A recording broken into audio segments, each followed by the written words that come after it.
अगर आपको यह वीडियो पसंद आए तो कृपया लाइक बटन पर क्लिक करें। उन फिल्मों के नाम के साथ कमेंट करें जिन्हें आप चाहते हैं कि हम आगे कवर करें। हमारी नवीनतम रचनाओं की सूचना पाने के लिए सब्सक्राइब बटन पर क्लिक करें और बेल आइकन दबाएं। हम हर दिन दुनिया भर से 100 फिल्में कवर करते हैं। हमारे चैनल पर विज्ञापन देने के लिए हमसे संपर्क करें। हमारी संपर्क जानकारी हमारे चैनल पेज पर है। अब आइए इस फिल्म की कहानी पर चलते हैं। फिल्म एक गांव में शुरू होती है जहां 3 भाई बहन शिवराम राजू, राम राजू और राजू शाही राजवंश से संबंधित हैं और अविभाज्य रूप से रिश्तेदारी में शामिल हो गए हैं। उनकी आराध्य छोटी बहन स्वाति पर 3 बिंदी का सेट और उसके आनंद के लिए सब कुछ तैयार किया। वे इस बात का एहसानमंद हैं कि उनमें से 3 उसकी दृष्टि में हैं। सबसे पहले स्वाति एक सौम्य राजेश्वरी के साथ शिवराम राजू के लिए एक मैच को ठीक करती है। हर साल यह उनके कबीले के सदस्यों के लिए गांव की देवी को माला और मंदिर के सामने नृत्य के साथ सजाने के लिए प्रथागत है। उस अवसर पर आस पास के गांव के नागेंद्र वर्मा जमींदार अपने बेटे आकाश के साथ एक गंभीर वादे के रूप में देवी को सोने की पेशकश करने के लिए उपस्थित हुए, लेकिन शिवराम राजू के आगमन तक उन्हें रोका जाता है। तब आकाश बल का उपयोग करता है जब रामराजू उसके साथ गलत तरीके से काम करता है। नरेंद्र वर्मा होने के नाते वह स्वाति के साथ स्वाति को बुनाई करके और अपने पूरे धन के लिए चालाक मान करता है, जो उन्होंने खुशी से छोड़ दिया। बाद में वे एक छोटी सी झोपड़ी में स्थानांतरित हो जाते हैं और अपनी आजीविका की खेती करते हैं। इस स्तर पर स्वाति ने अपने भाइयों की यात्राओं को प्रतिबंधित कर दिया ताकि उन्हें अज्ञानता से दूर रखा जा सके। इस बीच राजेश्वरी के पिता गठबंधन को तोड़ते हैं क्योंकि शिवराम राजू दिवालिया हो गया है। हालांकि राजेश्वरी अपने पिता को छोड़ देती है और शिवराम राजू के लिए आगे बढ़ती है। तदनुसार वह उसे स्वाति के निवास पर शादी करता है जहां शिवराम राजू संगीत का सामना करता है, लेकिन वह इसे धैर्य के साथ दहलीज करता है।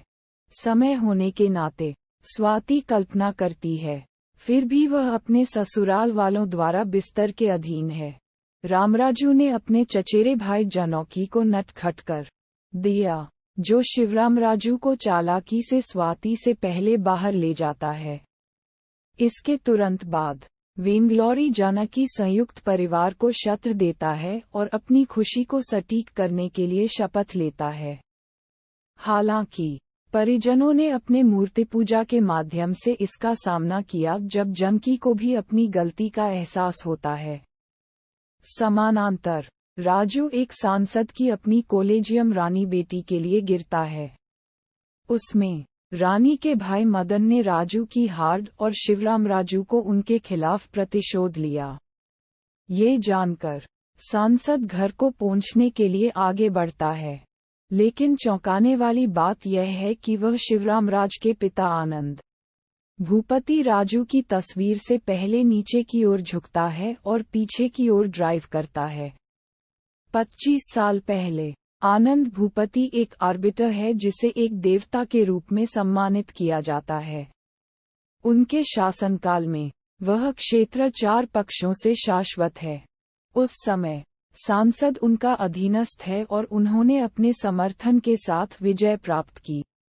एक बार आनंद भूपति का फैसला करता है और जमींदार वीरराजू की बेटी राज्यालक्ष्मी को अपनी प्रेम रुचि रामकृष्ण के साथ तेज कर देता है, जो एक निचले स्तर से है। इसलिए शातिर वीरराजू ने इस जोड़ी को मारने की साजिश रची।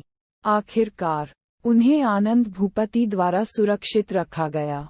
चूंकि वीरराजू आनंद भूपति को हराने में असमर्थ है, इसलिए वह जीनोफ्लेक्ट के माध्यम से जुड़ता है।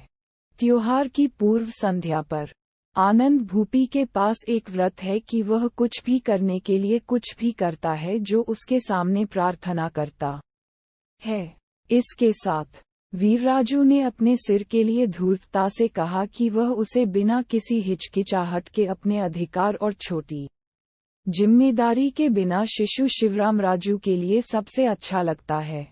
आनंद भूपति के पवित्र बलिदान ने वीरराजू को भी बदल दिया और इतिहास में अमर हो गया।